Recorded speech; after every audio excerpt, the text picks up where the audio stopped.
Hello दोस्तों। कहानी कही अनकही में आपका स्वागत है। वह घाट की सीढ़ियां उतर रहा था धीरे धीरे।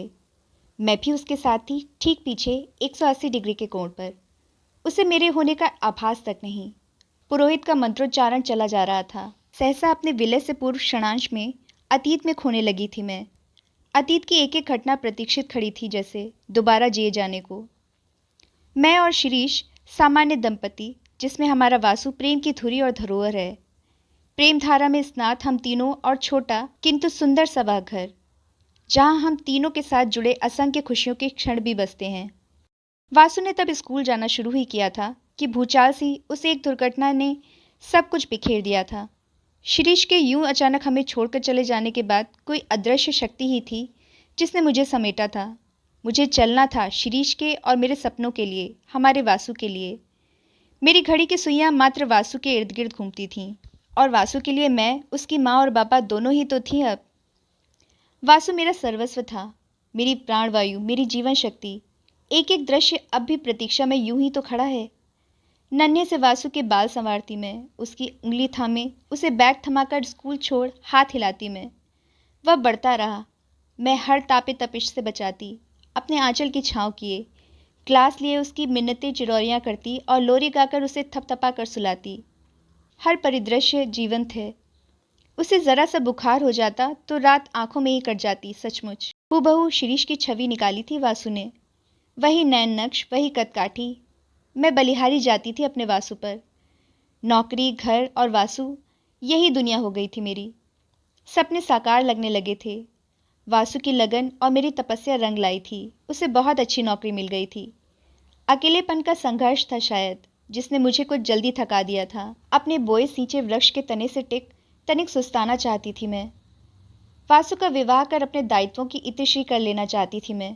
भूल गई थी कि जीते जी कहाँ पूरते हैं सगरे काज। कईयों रिश्तों में से पसंद किया था मैंने अपने वासु के लिए अति सुंदर कॉन्वेंट शिक्षिता कावेरी को। मध्यम वर्गीय परिवार, 3 बहनें, 1 भाई, सब ठीक ही तो था। और भला मुझे क्या चाहिए था? वासु ने तो अपने सारे निर्णय मुझ पर ही छोड़ रखे थे। चटमंगनी पट ब्याह निपटा लिया मैंने। कावेरी और वासु की जोड़ी देख मैं फूली नहीं समाती। कावेरी में बहू नहीं, बेटी को ढूंढना चाहा मैंने। जाने क्या बात थी, कौन सी त्रुटि, कैसा पूर्वाग्रह। कावेरी मुझसे कटी कटी रहती। एक आध बार मैंने खुलकर बात करना चाहा, किंतु मेरी पहल उस पर तुषाराघात करती। वह यूं छिटक जाती गोया उसे मुझ में कोई दिलचस्पी न हो। लिहाजा मैं पुरजोर कोशिश में रहती थी कि दकियानूस खड़ूस छवि वाली पुराने ज़माने की सास जैसी कोई हरकत ना करूं। कितना जोर लगाती मैं उसे अपनी ओर खींचने का, लेकिन वह एक कदम तक ना बढ़ाना चाहती थी। कुछ वक्त बाद कावेरी के पांव भारी हुए। मेरे तो जैसे पंख लग गए थे। मारे खुशी के उड़ी उड़ी फिरती रही मैं। पूरे 9 महीने उसके अवहेलना को दरकिनार कर अथक देखभाल की मैंने उसकी। ओह नन्ना केशव। मैं सुख में नहा गई उसे गोद में लेकर, लेकिन वह तो उससे भी दूर रखना चाहती थी मुझे। मेरी सहन शक्ति चुकने लगी। शुरू शुरू में 10-15 दिनों पर आने वाले कावेरी के माता पिता ने अब यही डेरा जमा लिया था, और तब मेरे प्रति कावेरी की अवमानना का कोई पारावार ही ना रहा था। उसकी माँ उसके इस रवैये को बढ़ावा दिया करती, जिसकी भनक आए दिन वासु से उसके झगड़ों के दौरान मेरे कानों में पड़ जाया करती। मैं अपने ही घर में बेगानी सी अलग थलग रहती कि उन्हें कोई बात उठाने का मौका न मिले। गाहे बगाहे कमियां ढूंढ ढूंढ कर दोनों तिल का ताड़ बना दिया करती। कावेरी, वासु और केशव की देखभाल में मैं कोताही करती कैसे? लेकिन दोनों माँ बेटी ने जैसे कमर कस ली थी मुझे वासु के जीवन से बाहर निकाल फेंकने की। मैंने जिंदगी के इतने उतार चढ़ाव देखे और झेले थे। उनकी मंशा भापते मुझे देर नहीं लगी थी, पर कैसे और क्या समझाती मैं कावेरी को, जिसके मन में मेरे लिए कोई जगह ही नहीं। मैं कुछ कहूँ उससे पहले कावेरी की माँ झपटने को आतुर हो उठती। एक रोज वे तानाकशी करने में लगी थी और वासु ने सुन लिया था। आग बबूला हो उठा था वह। स्पष्ट कह दिया था उसने कावेरी से कि उसे उसके माता पिता के लगातार यहीं जमे रहने पर ऐतराज़ है। फिर तो जैसे कोई मोर्चा सा छिड़ गया था। एक तो कावेरी कम ना थी, दूसरी उसकी माँ भी। बड़ा अधिकारी था वासु। कर्मचारियों की रात दिन आवाजाही रहती। वे दफ्तर से घर तक की एक एक खबर रखते थे। बात का बतंगड़ बनते देर नहीं लगती। मेरे कारण मेरे बच्चों का भविष्य दांव पर लगे मैं हरगिज सह न पाती। वासु को अपनी कसम में बांध नन्हे पोते की छवि दिल में बसाए मैं इलाहाबाद चली आई। माली पेड़ लगाता है, तन मन से उसकी रक्षा करता है, फल की इच्छा नहीं रखता। समझा लिया था मन को। 6 महीनों के विदेशी प्रवास के बाद लौटते ही ढेरों उपहार लादे कावेरी तो एयरपोर्ट से ही मायके होली थी, अपने स्वागत में आए मम्मी पापा और भाई बहनों के साथ। थका हारा वासु जैसे ही अपने सरकारी आवास पहुंचा, फोन की घंटी घनघनाई थी। इलाहाबाद से शर्मा चाचा थे। बेटा, आवाज की भर्राट से चौंका था वासु।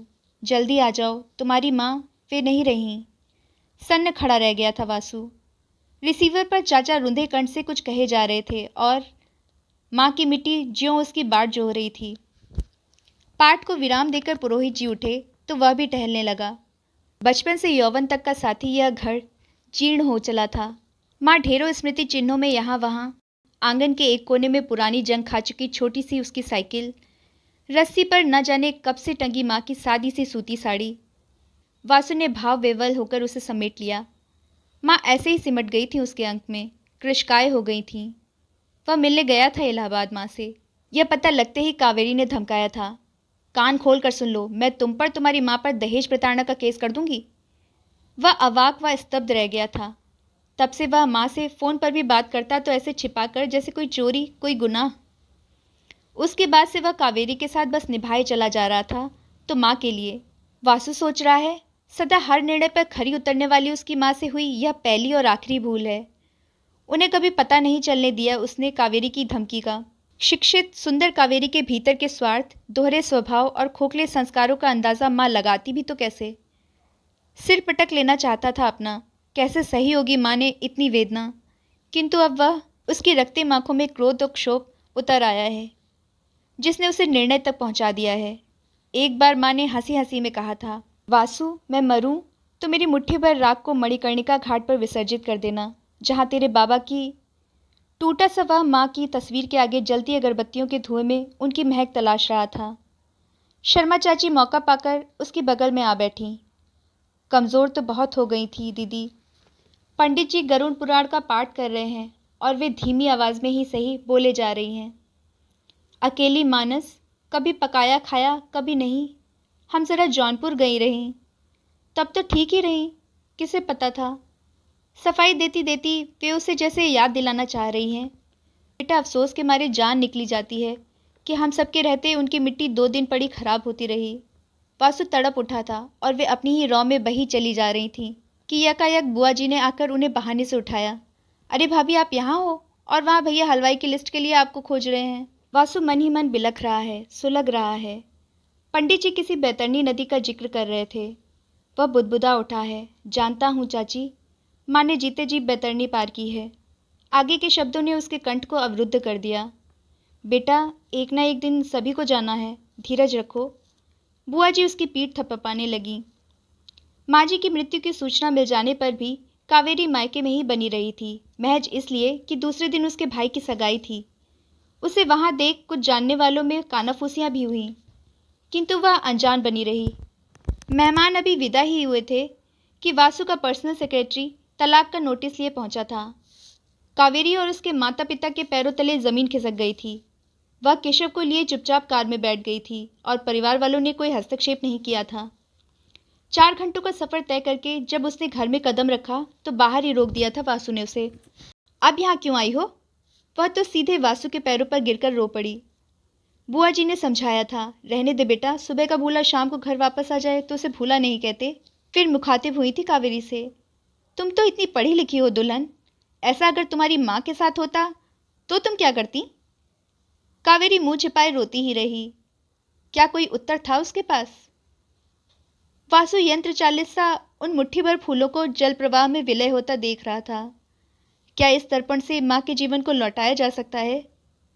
जलपंत ने केशव को गोद में लेकर उसके हाथों से भी अंजलि भर जलधारा जल में ही गिरा दी।